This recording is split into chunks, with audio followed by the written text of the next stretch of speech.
اب جی توجہ کی ضرورت ہے، درجات توحید کا بیان ہو رہا ہے۔ حضرت شاہ ولی اللہ رحمہ اللہ فرماتے ہیں کہ توحید کے 4 درجے ہیں۔ آپ فرماتے ہیں حجت اللہ۔ اب جی توجہ کی ضرورت ہے، درجات توحید کا بیان آ رہا ہے۔ حضرت شاہ ولی اللہ رحمہ اللہ فرماتے ہیں کہ توحید کے 4 درجے ہیں، 4 مرتبے ہیں۔ درجہ اول وہ یہ ہے توحید فی وجوب واجب الوجود، یعنی کہ واجب الوجود اور قدیم کو اللہ تعالیٰ کے ساتھ مختص ماننا اور اس کے سوا کسی بھی ہستی کو واجب الوجود، قدیم اور عدم سے پاک نہ ماننا، بلکہ اللہ تعالیٰ اور اس کی صفات کے علاوہ ہر شے کو ممکن، فانی اور حاسد یعنی موجود بعد عدم ماننا توحید کے اس درجے کا مقابل شرک فی وجوب الوجود ہے، یعنی کہ واجب الوجود ہے، یعنی اللہ تعالیٰ اور اس کی صفات کے علاوہ کسی بھی شے کو واجب، قدیم اور عدم سے پاک ماننا۔ حضرت شاہ ولی اللہ رحمہ اللہ فرماتے ہیں کہ صفت واجب الوجود کو اللہ تعالیٰ کے ساتھ مختص ماننا اور اس کے سوا کوئی واجب الوجود نہیں ہے، یعنی کہ واجب الوجود صرف کس کو ماننا ہے؟ اللہ کو، اس کے سوا کوئی واجب الوجود نہیں ہے۔ جیسے اللہ کریم سورۃ قصص کے اندر فرماتے ہیں کل شیء ہالک الا وجہہ،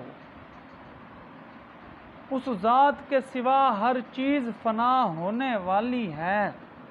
یہ سورۃ قصص کے اندر اللہ کریم فرماتے ہیں۔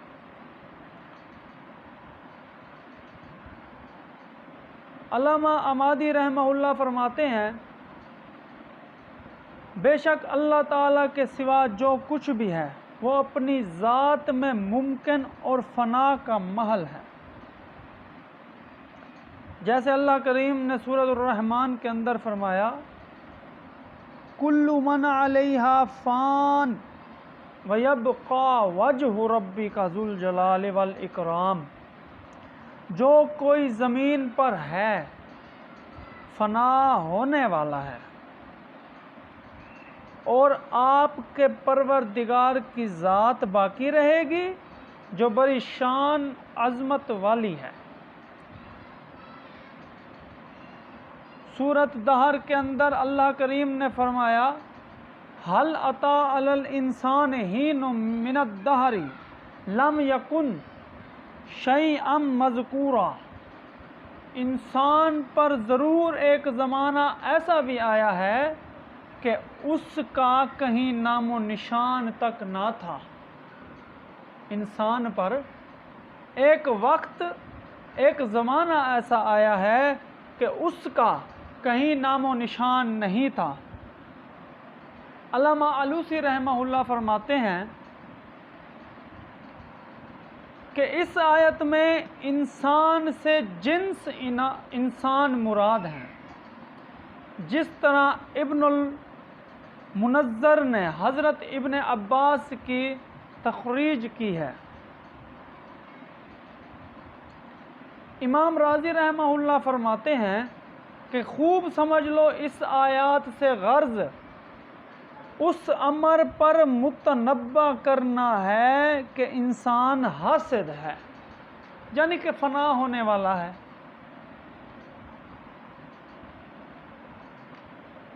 اسی طرح بخاری شریف کے اندر ایک حدیث ہے کہ جب مشرکین مکہ آئے آپ نبی کریم صلی اللہ علیہ وسلم کے پاس کہ ہم آپ کی خدمت میں اس امر دنیا کے بارے میں دریافت کرنے کے لیے حاضر ہوئے ہیں، آپ نبی کریم صلی اللہ علیہ وسلم نے فرمایا کہ سب سے پہلے اللہ کا وجود تھا اور کوئی چیز موجود نہ تھی۔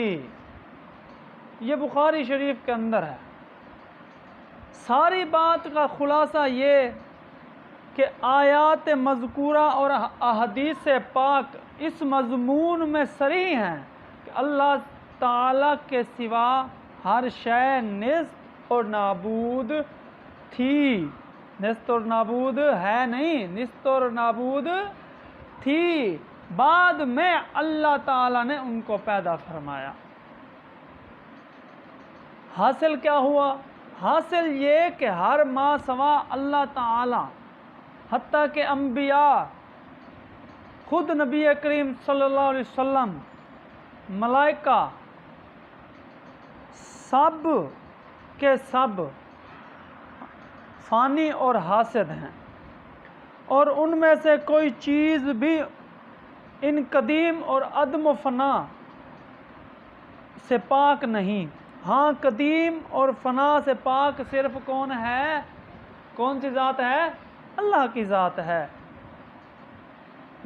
دوسرا درجہ ہے، دوسرا درجہ توحید کا ہے، وہ فی الخالقیت کا ہے، یعنی تمام اشیاء کا خالق صرف اللہ تعالیٰ ہی کو ماننا اور اس کے سوا، اس کے علاوہ کسی بھی ہستی کو خالق نہ ماننا، نہ ذاتی طور پر نہ عطائی طور پر، بلکہ مخلوق ماننا۔ توحید کے اس درجہ کا مقابل شرک فی الخالقیت ہے، یعنی اللہ تعالیٰ کے سوا کسی ہستی کو، کسی چیز کا خالق ماننا، خواہ ذاتاً یا عطاءً، ذاتی طور پر یا عطائی طور پر، لیکن اسباب طبعیہ، آلات و عادیہ کے ذریعے نہیں، بلکہ ما فوق الاسباب، غیبی قوت سے۔ ما تحت الاسباب کی بات نہیں، یہاں پر بحث ہو رہی ہے درجہ ثانیہ توحید فی الخلقیت کے اندر کہ ما فوق الاسباب، یعنی کہ غیبی قوت سے۔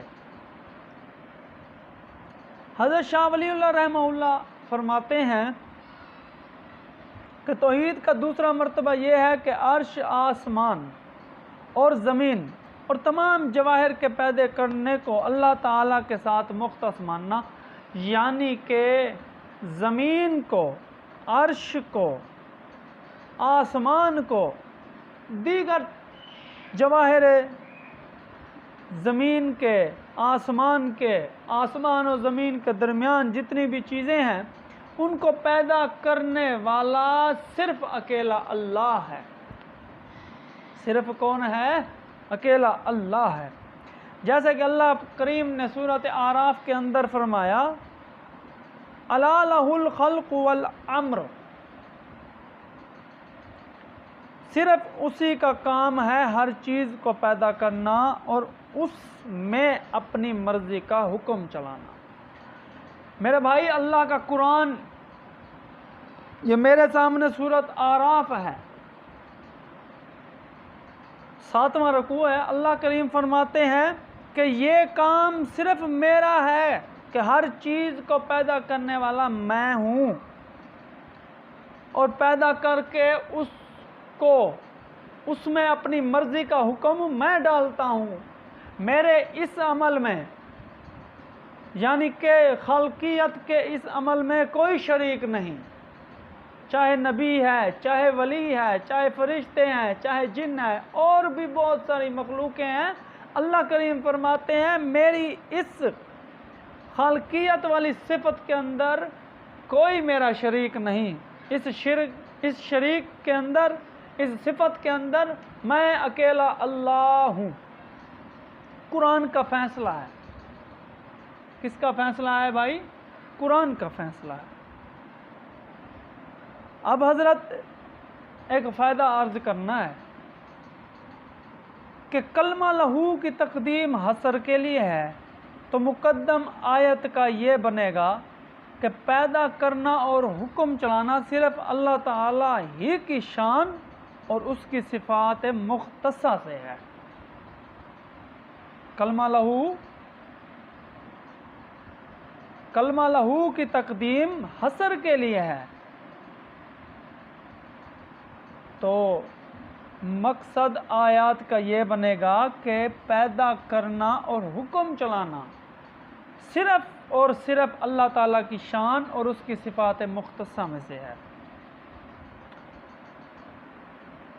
اس موقع پر بھی علامہ علوسی رحمہ اللہ فرماتے ہیں کہ اللہ تعالیٰ کے علاوہ کسی کے لیے بھی یہ صفت خالقیت والی ثابت نہیں، جیسا کہ ظرف کی تقدیم اس پر دلالت کر رہی ہے۔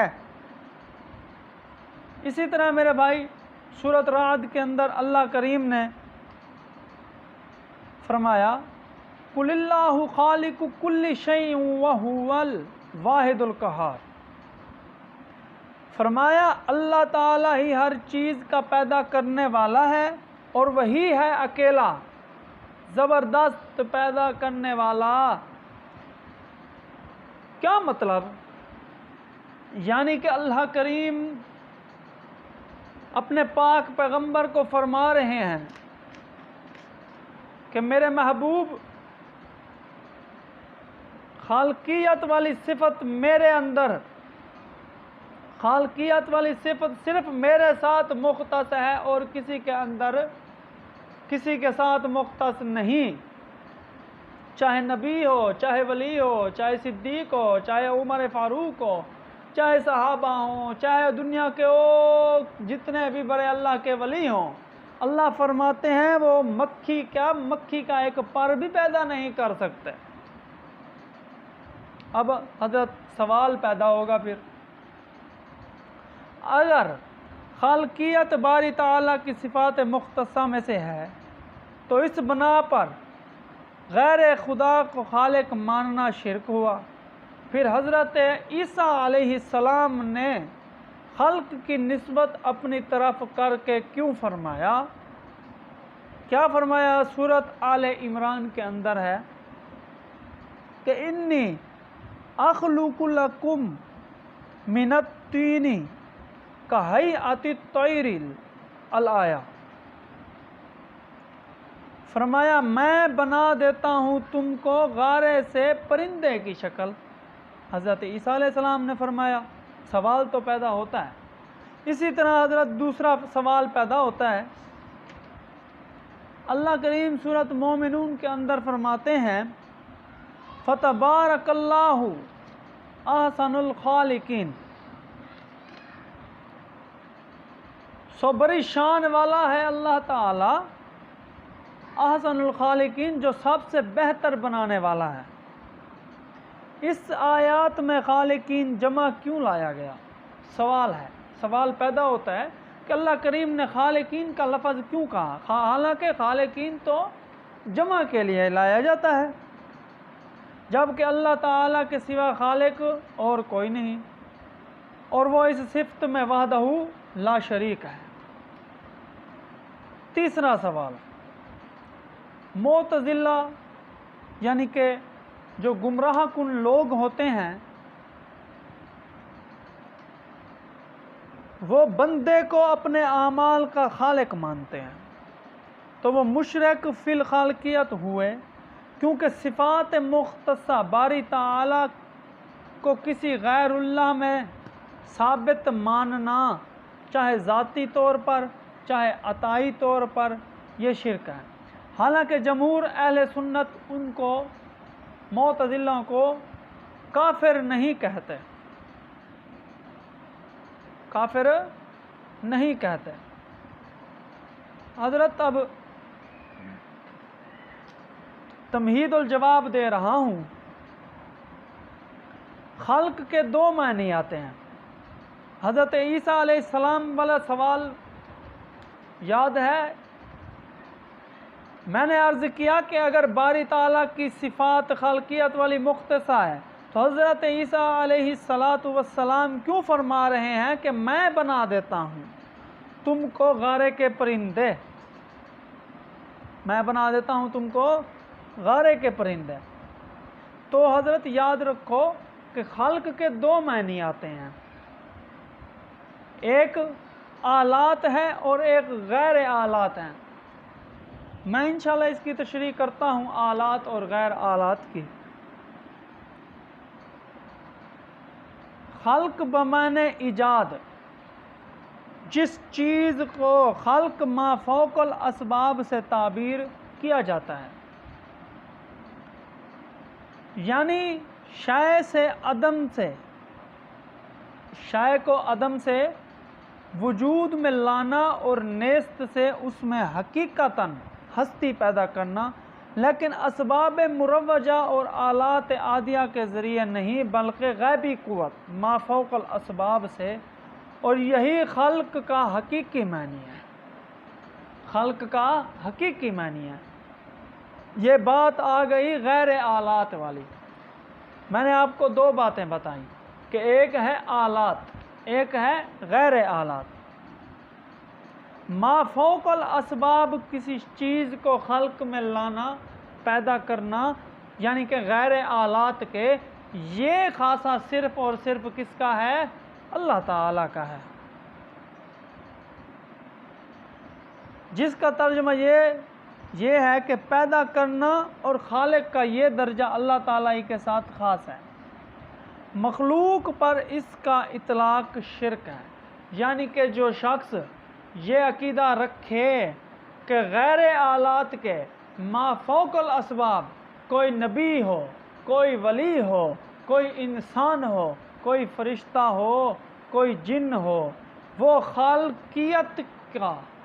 خالقیت والی صفت اپنے اندر رکھتا ہے، اگر کوئی انسان اپنے ولی کے لیے، اپنے مرشد کے لیے، چاہے خود رسول اللہ صلی اللہ علیہ وسلم کے لیے یہ عقیدہ رکھے، تو میرے بھائی یاد رکھنا اس بندے نے شرک کیا ہے، اس بندے نے شرک کیا ہے، کیونکہ ما فوق الاسباب اگر کسی کی طاقت اور قوت چلتی ہے تو وہ صرف اور صرف ایک ذات کی ہے، اور وہ ذات اللہ رب العزت کی ہے۔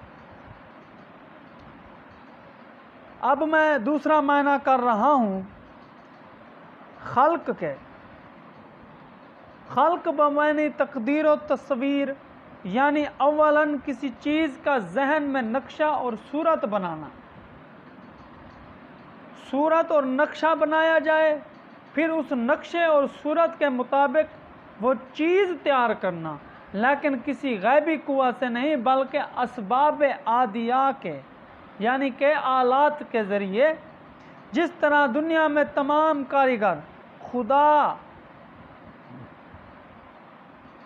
خدادار اور عقل کے مدد سے دنیاوی مصنوعات کو آلات دنیاوی کے ذریعے تیار کرتے ہیں، میں انشاءاللہ اس کی مثال دیتا ہوں آپ، اور اسی کو خلق ما تحت الاسباب سے تعبیر کیا جاتا ہے، جو خلق کا مزاجی معنی ہے، خلق کا مزاجی معنی ہے۔ اب مزاجی جیسے اللہ رب العزت نے فرمایا کہ تمہارے رزق کا ذمہ وار میں ہوں، اور انسان تو بھوکا ہوتا ہے، تجھے کھانا کون کھلاتا ہے؟ اللہ کھلاتا ہے۔ حالانکہ دیکھیں ماں باپ ہیں، خاوند ہیں، ہمارے ماں باپ ہمارے مزاجی خدا ہیں۔ کیونکہ باپ جاتا ہے سارا دن مزدوری کرتا ہے، مزدوری کر کے لوگوں کی باتیں سن کے ہمارے لیے کما کے لے آتا ہے اور ہمیں دیتا ہے، کھانے کو دیتا ہے، حالانکہ کھانے کا دینے کا وعدہ تو اللہ رب العزت نے کیا ہے۔ تو یہ میرے بھائی یہ مزاجی معنی ہے، جس کا ترجمہ یہ بنے گا کہ یہ درجہ اللہ تعالیٰ کے ساتھ مختص نہیں، اللہ تعالیٰ کے ساتھ بولو اللہ تعالیٰ کے ساتھ مختص نہیں، اور نہ مخلوق پر اس کا اطلاق شرک ہے۔ مزاجی خدا ماننا، یعنی کہ جیسے مزاجی خدا ہیں ہمارے ماں باپ، ہمارا باپ ہمارے لیے مزاجی خدا ہے، جیسے بیوی کا شوہر اس کا مزاجی خدا ہے، جاتا ہے جا کے کما کے آتا ہے، سارا دن کام کرتا ہے، پھر اس کو مزدوری ملتی ہے، مزدوری کے بعد لے آتا ہے، باپ اپنے بچوں کو کھلاتا ہے، خاوند اپنی بیوی کو کھلاتا ہے۔ اب حضرت ایک جواب دے رہا ہوں، قرآن اور حدیث میں جہاں بھی خلق اور اطلاق کسی غیر اللہ پر آیا ہے، اس سے خلق ما فوق الاسباب قطعاً مراد نہیں ہے۔ جہاں پر بھی قرآن اور حدیث میں خلق کا اطلاق کسی غیر اللہ پر آیا ہے، اس سے خلق ما فوق الاسباب قطعاً مراد نہیں، کیونکہ باجماع امت مخلوق پر خالقیت ما فوق الاسباب کا اطلاق شرک ہے، جیسے میں نے سمجھایا ما فوق الاسباب اور ما تحت الاسباب، بلکہ اس سے خلق ما تحت الاسباب یعنی کسی چیز کو اسباب و آلات سے استعمال کر کے تیار کرنا، بنانا، یہ شرک نہیں ہے۔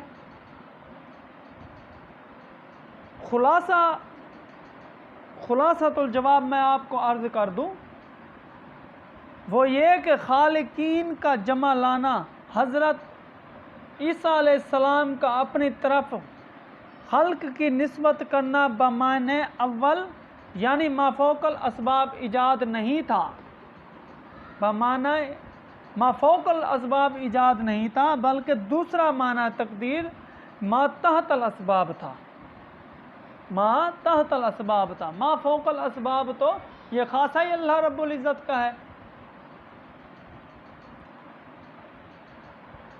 حاصل یہ ہوا کہ جو خلق خاصہ الہیہ ہے وہ تو قرآن میں غیر کی طرف منسوب نہیں، اور جو منسوب ہے وہ خاصہ نہیں، جو منسوب ہے وہ خاصہ نہیں۔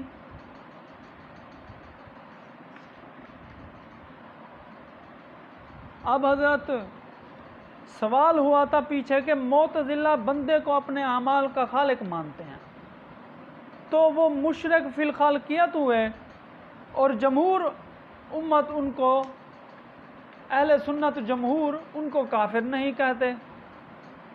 اب حضرت معتزلہ کی عدم تکفیر کا میں جواب دینے لگا ہوں۔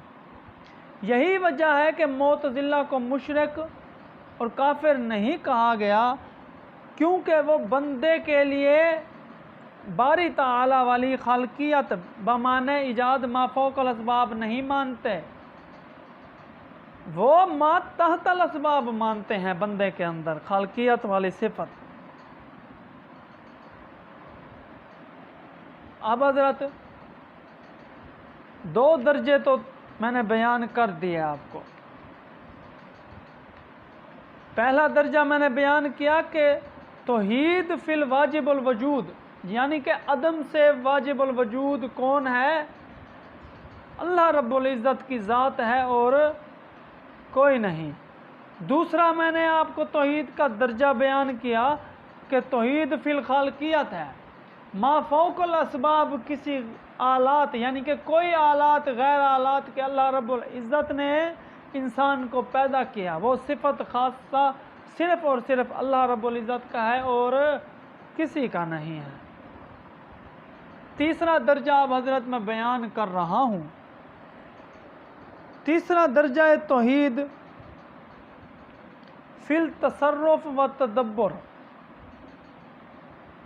تصرف اور تدبر یعنی کہ تدبیر والا، تمام اشیاء کے تصرف کو اللہ تعالیٰ کے ساتھ مختص ماننا، اور اس کے سوا کسی بھی ہستی کو کسی چیز میں ما فوق الاسباب متصرف نہ ماننا، نہ کلیتاً، نہ جزیاتاً، نہ ذاتاً، نہ عطاءً۔ کیا جملے کہہ رہا ہوں، غور کرو۔ نہ کلیاتاً، نہ جزیاتاً، نہ ذاتاً، نہ عطاءً۔ توحید کے اس درجے کا مقابل شرک فی التصور اور تدبیر ہے، یعنی اللہ تعالیٰ کے سوا کسی بھی ہستی کو کسی چیز میں ما فوق الاسباب متصرف ماننا، متصرف ماننا، خواہ تصرف اس کا کلی اور عمومی معنی یا جزوی، اور مخصوص ماننے اور خواہ یہ تصرف اس کا ذاتی معنی یا عطائی معنی، چاہے ذاتی معنی، عطائی معنی، جزیتاً معنی، کلیتاً معنی، یہ سب نہیں۔ حضرت شاہ ولی اللہ رحمہ اللہ فرماتے ہیں کہ توحید کا جو تیسرا مرتبہ ہے کہ زمین، آسمان اور ان کے درمیان تمام چیزوں کا تصرف اللہ تعالیٰ کے ساتھ مختص ہے، یعنی کہ نظام زمین کا جو زمین کا نظام ہے وہ اللہ تعالیٰ کے پاس ہے۔ اللہ تعالیٰ جیسے چاہے اس کائنات کا، اس زمین کا اللہ رب العزت نظام چلا سکتے ہیں۔ اسی طرح اللہ رب العزت آسمان پر بھی اللہ رب العزت کی قدرت ہے، قادر ہے اللہ پاک، جیسے چاہے اللہ رب العزت آسمان کا سلسلہ اور سسٹم ویسے چلا سکتے ہیں، اور زمین اور آسمان کے درمیان جو چیزیں ہیں اللہ رب العزت ان کو بھی جیسے چاہے چلا سکتا ہے میرے بھائی۔ جیسے اب فی الخالقیت کی میں کچھ آیات آپ کو پیش کر رہا ہوں قرآن کریم کے اندر سے۔ اللہ رب العزت نے سورۃ یونس کے اندر فرمایا کہ یدبر الامر ما من شفیع الا من بعد اذنہ۔ یدبر الامر، وہی ہر کام کا انتظام کرتا ہے، وہی ہر کام کا انتظام کرتا ہے۔ ما من شفیع، اس کی اجازت کے سوا کوئی سفارش، الا من بعد اذنہ، اس کی اجازت کے سوا کوئی سفارش کرنے والا نہیں۔ اسی طرح اللہ رب العزت نے سورۃ رعد کے اندر فرمایا یدبر الامر یفصل الآیات لعلکم بلقاء ربکم توقنون۔ وہی ہر ایک کام کا انتظام کرتا ہے، نشانیاں کھول کھول کر بتاتا ہے کہ تم کو اپنے رب سے ملنے کا یقین کرو، یعنی کہ تم اپنے پروردگار سے ملاقات رکھنے کا، قیامت کے دن کا یقین رکھو۔ اسی طرح اللہ رب العزت الف لام میم سجدہ کے اندر فرماتے ہیں کہ یدبر الامر من السماء الی الارض، وہ آسمان سے لے کر زمین تک ہر کام کی تدبیر خود کرتا ہے۔ کوئی ایسا نہیں، چاہے نبی ہو، چاہے ولی ہو، یا دنیا کا کوئی اور انسان ہو، خود فرشتے ہوں، اللہ رب العزت فرماتے ہیں کہ زمین اور آسمان، بلکہ زمین اور آسمان کے درمیان بھی اللہ رب العزت فرماتے ہیں کہ جو میں چاہتا ہوں وہی ہوتا ہے، میرے حکم کے علاوہ اور کوئی حکم کسی کا نہیں چل سکتا۔ اب حضرت توحید کا چوتھا درجہ، توحید فی الالوہیت اور معبودیت والا، یہ چوتھا درجہ ہے۔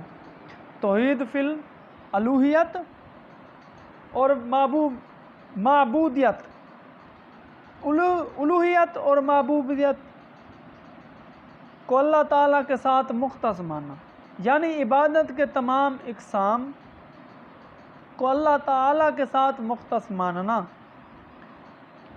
اس کے سوا کسی بھی ہستی کو عبادت کی کسی قسم کا کسی تعویل سے بھی مستحق نہ ماننا، یعنی کہ اللہ رب العزت کا جو خاصہ ہے عبادت کا، مثال بطور کہ سجدے کے لائق کون ہے؟ اکیلا اللہ، تو سجدہ انسان کرے گا تو صرف اللہ کے آگے کرے گا، نہ کسی نبی کی قبر کے آگے، نہ کسی ولی کی قبر کے آگے، نہ خود نبی کریم صلی اللہ علیہ وسلم کی قبر کے آگے۔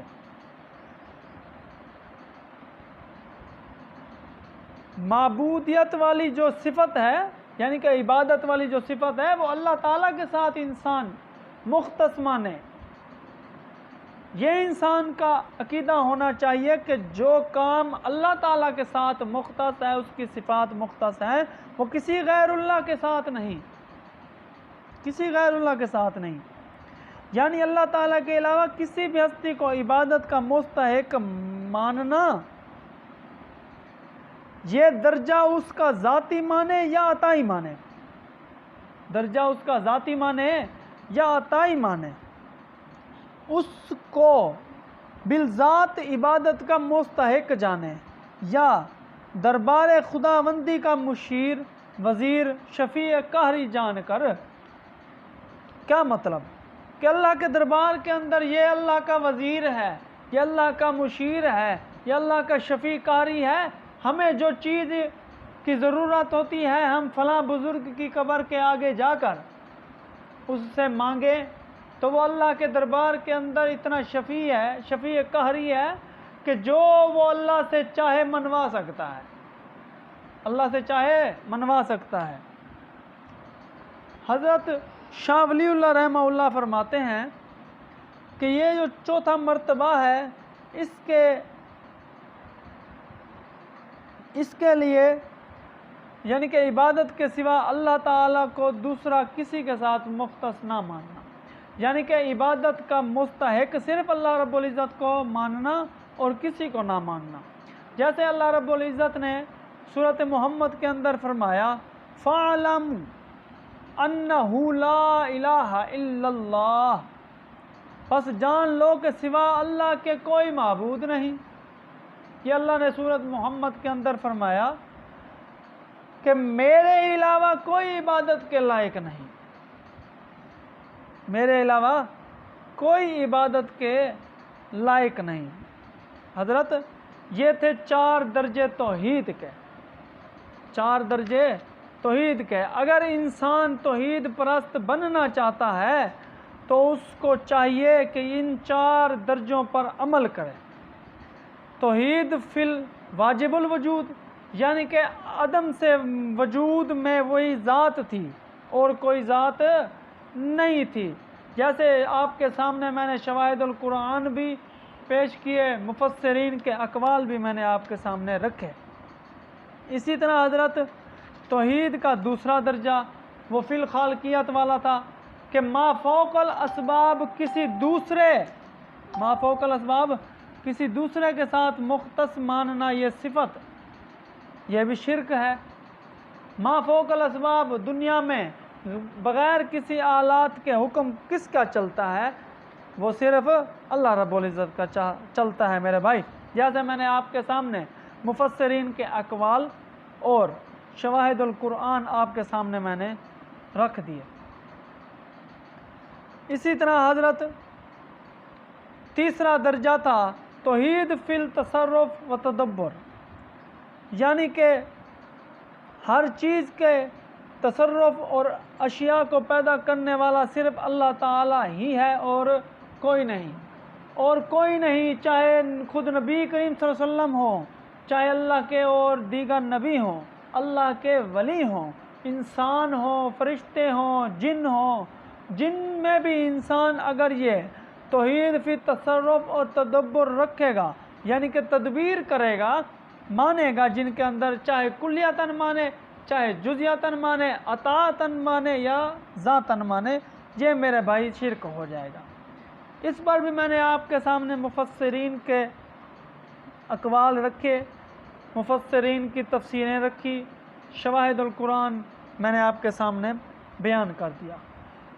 چوتھا جو درجہ ہے توحید والا، وہ درجہ تھا الوہیت اور معبودیت والا، یعنی کہ عبادت کے لائق اللہ کریم فرماتے ہیں میں ہوں اور میرے دربار کے اندر کوئی شفیع قہری نہیں کہ میں فیصلہ جو کر دوں وہ میرا فیصلہ مجھ سے ہٹوا دے اور اپنی مرضی کا مجھ سے منوا لے۔ جیسے کہ آج کل لوگ غیر اللہ کی قبر پہ جاتے ہیں، جا کے ان سے بیٹے بیٹیاں رزق مانگتے ہیں۔ میرے بھائی یہ سب کام شرک کے ہیں۔ اگر توحید پرست انسان بننے چاہتے ہو تو ان 4 درجوں پہ عمل کرو، ان 4 درجوں پہ عمل کرو، وعدہ کرو انشاءاللہ ان 4 درجوں پہ عمل کرو گے انشاءاللہ۔ زندگی نے وفا کی تو ساری زندگی ان 4 درجوں پہ ہم ثابت قدم رہیں گے۔ اللہ رب العزت مجھے اور آپ کو ان 4 درجوں پہ ہمیشہ ہمیشہ قائم رہنے کے لیے اللہ پاک توفیق عطا فرمائے، اور اللہ رب العزت سے یہی دعا ہے کہ مرتے وقت آخری کلمہ ہمیں نصیب ہو جائے، آخری وقت ہمیں کلمہ نصیب ہو جائے۔ تو میرے بھائی حدیث شریف کا مفہوم ہے، فرمایا جس کو کلمہ نصیب ہو گیا اس کے آگے والی زندگی، خلاصہ بیان کر رہا ہوں، اس کے آگے والی زندگی بالکل گزر گئی، یعنی کہ اس نے اپنی کمائی کر لی۔ اور جس کو کلمہ ہی نصیب نہ ہوا میرے بھائی، دنیا میں کلمہ نصیب نہ ہوا، تو اس کا میرے بھائی آگے بھی حالات اس کے بڑے تنگ ہوں گے۔ تو میرے بھائی یہ تھے توحید کے 4 درجے جو میں نے آپ کو بیان کر دیے۔